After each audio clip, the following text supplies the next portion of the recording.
ফজরের নামাজের পর যেসব আমল করবেন। আসসালামু আলাইকুম প্রিয় দর্শক, আশা করি সকলে ভালো আছেন। ফজরের নামাজের পর কিছু আমল করবেন। ফজরের নামাজ অন্য 4 ওয়াক্তের চেয়ে গুরুত্ব ও ফজিলত বেশি। জামাতের সহিত ফজর নামাজের মাধ্যমে দিন শুরু করতে পড়া মুমিনের জন্য অত্যন্ত সৌভাগ্যের।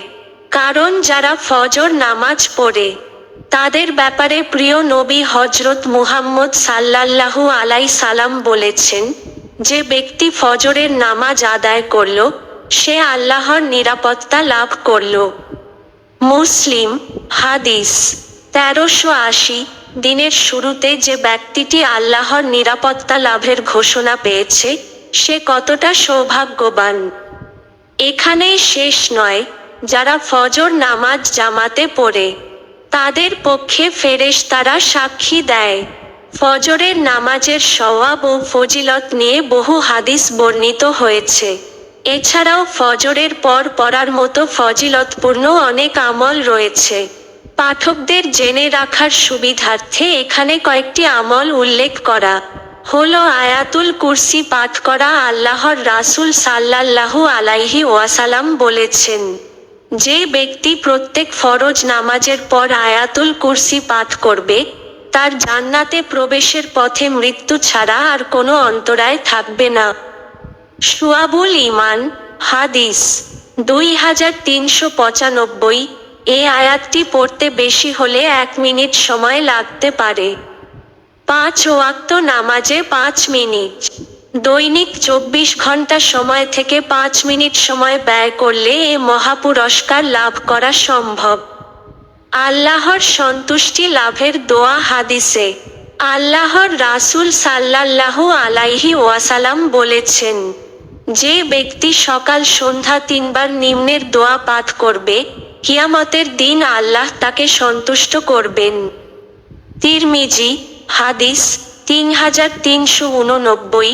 উচ্চারণ: রাজিতু বিল্লাহি রব্বা ওয়া বিল ইসলামি দিনা ওয়া বি মুহাম্মাদিন নাবিয়া। অর্থ: আমি আল্লাহকে রব হিসেবে, ইসলামকে দিন হিসেবে ও মুহাম্মদ সাল্লাল্লাহু আলাইহি ওয়াসাল্লামকে নবী হিসেবে পেয়ে সন্তুষ্ট। সাইয়্যিদুল ইস্তিগফার পাঠ করা। আল্লাহর রাসূল সাল্লাল্লাহু আলাইহি ওয়াসাল্লাম হাদিসে উল্লেখ করেছেন যে, যদি কেউ দৃঢ় বিশ্বাসের সঙ্গে সকাল সন্ধ্যা নিম্নের ইস্তিগফারটি পড়ে এবং ওই দিনে বা রাতে ইন্তেকাল করে তবে সে জান্নাতি হবে। বুখারী হাদিস 6306।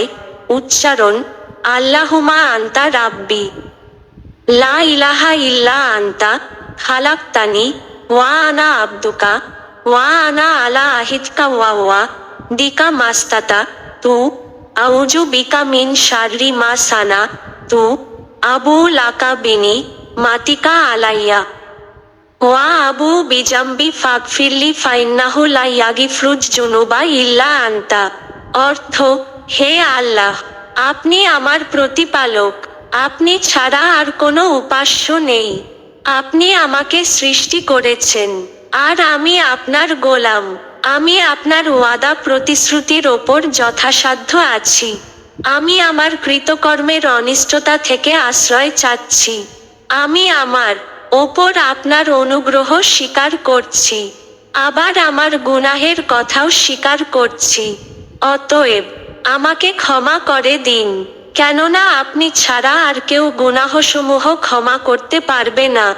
জাহান্নাম থেকে মুক্তির দোয়া। হাদিসে এসেছে, যে ব্যক্তি ফজর ও মাগরিবের পর 7 বার নিম্নের দোয়াটি পাঠ করে এবং ওই দিনে বা রাতে তার মৃত্যু হয় তাহলে সে জাহান্নাম থেকে মুক্তি লাভ করবে। আবু দাউদ হাদিস 5079। দোয়াটি হলো উচ্চারণ: আল্লাহুম্মা আজিরনি মিনান নার।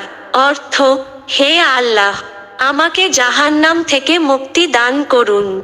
রোগব্যাধি থেকে রক্ষার দোয়া। রোগব্যাধি থেকে হেফাজতের জন্য মহানবী হযরত মুহাম্মদ সাল্লাল্লাহু আলাইহি ওয়াসাল্লাম নিম্নের দোয়াটি পড়তেন। আবু দাউদ হাদিস 1554। দোয়া: আল্লাহুম্মা ইন্নী আউযু বিকা মিনাল বারাসি ওয়াল জুনুনি ওয়াল জুজামি ওয়া মিন সাইয়িল আশকাম। অর্থ, হে আল্লাহ, আমি আপনার কাছে আশ্রয় চাই শ্বেত, উন্মাদনা, কুষ্ঠ এবং সব দুরারোগ্য ব্যাধি থেকে।